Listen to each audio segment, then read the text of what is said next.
Assalamualaikum warahmatullahi wabarakatuh. Perkenalkan, nama saya Puji Ayu Diniati.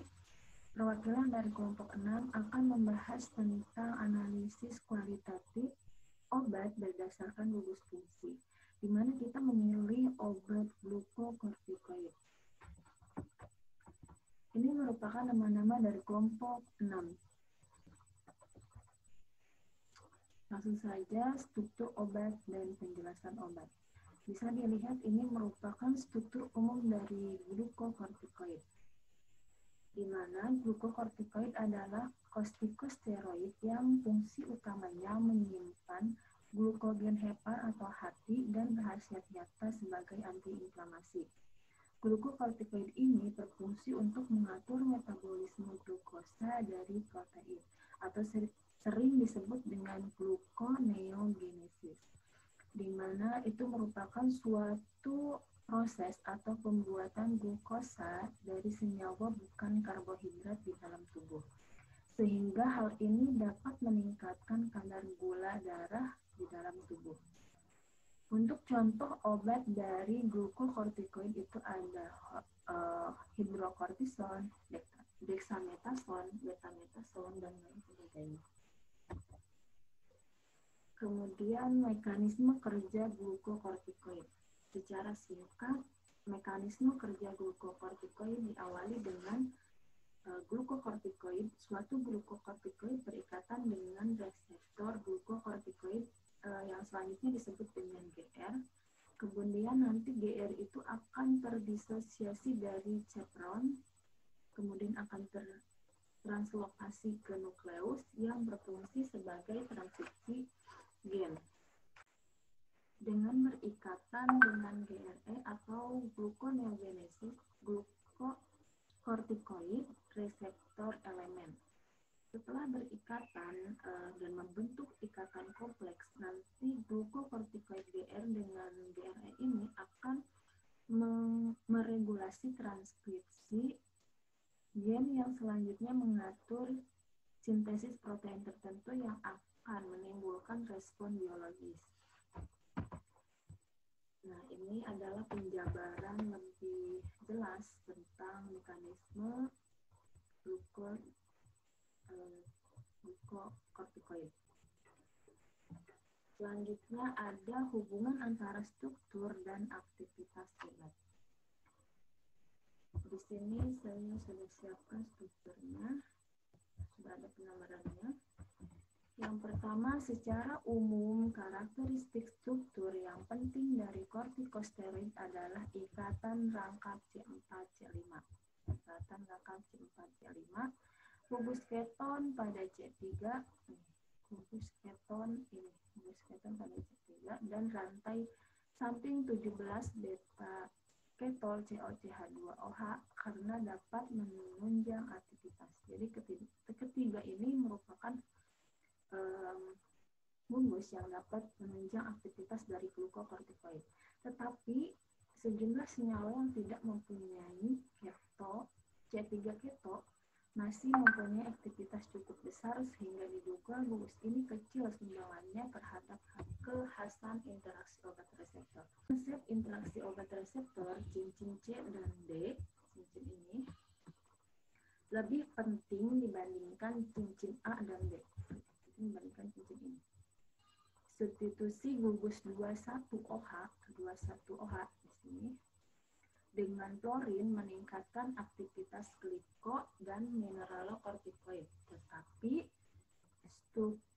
tetapi substitusi dengan gugus CL atau BR akan menghilangkan aktivitas dari gliko tersebut. Jadi kalau misalnya OH ini diganti dengan gugus fungsi klorin, itu akan meningkatkan gluko. Sedangkan apabila OH ini diganti dengan klorin atau bromida, itu sebaliknya akan menghilangkan aktivitas dari gliko tersebut. Selanjutnya adanya substitusi yang 1N meningkatkan aktivitas glukokortikoid dan mineralokortikoid. Meningkatkan aktivitas gluko.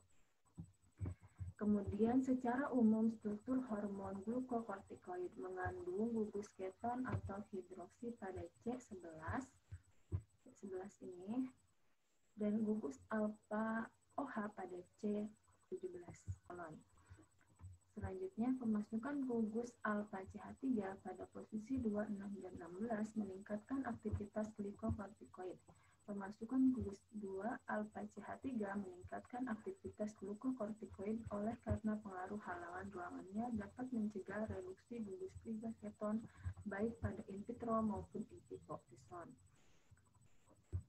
Jadi pemasukan alfa CH3 pada posisi 2 nanti di sini, kemudian 6 di sini dan 16 di sini itu akan meningkatkan aktivitas glikokortikoid.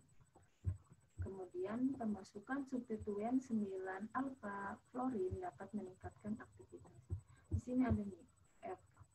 Apabila dia dimasukkan di 9 alfa, maka dia akan meningkatkan aktivitas.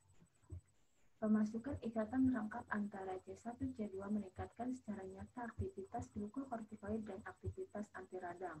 Pemasukan ikatan rangkap pada C1-C2 cincin A akan mengubah bentuk konformasi cincin sehingga interaksi dengan reseptor menjadi lebih baik dan menghasilkan peningkatan efek anti radang.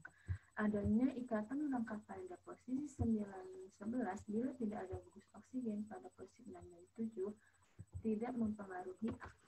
Jadi pemasukan ikatan rangkap antara C1 C2 di sini akan meningkatkan secara nyata aktivitas glukokortikoid dan anti radang. Kemudian ada faktor-faktor yang mempengaruhi hubungan struktur dan aktivitas. Yang pertama, aktivitas obat dipengaruhi oleh banyak keadaan seperti distribusi obat yang ada di dalamnya, banyak proses peningkatan protein, proses metabolisme, serta proses sekresi. Kemudian perbedaan pengukuran parameter kimia, fisika, dan biologi. Contohnya, konformasi molekul obat mungkin tergantung pada pH. Kemudian modifikasi molekul. Selanjutnya, senyawa memiliki pusat atom asimetris dari campuran raseman sehingga masing-masing punya aktivitas yang berbeda. Sekedar informasi, untuk campuran raseman itu merupakan salah satu yang memiliki jumlah enantiomer tangan kiri dan kanan yang sama dari sebuah molekul kiral. Yang selanjutnya, hubungan struktur aktivitas empiris yang sifatnya insidental. Untuk tipe obat tertentu yang perlu dilakukan untuk terjadinya aktivitas biologis dapat digunakan untuk membuat turunan obat berdasarkan data percobaan yang tersedia. Mungkin hanya itulah presentasi dari kita. Terima kasih. Wassalamualaikum warahmatullahi wabarakatuh.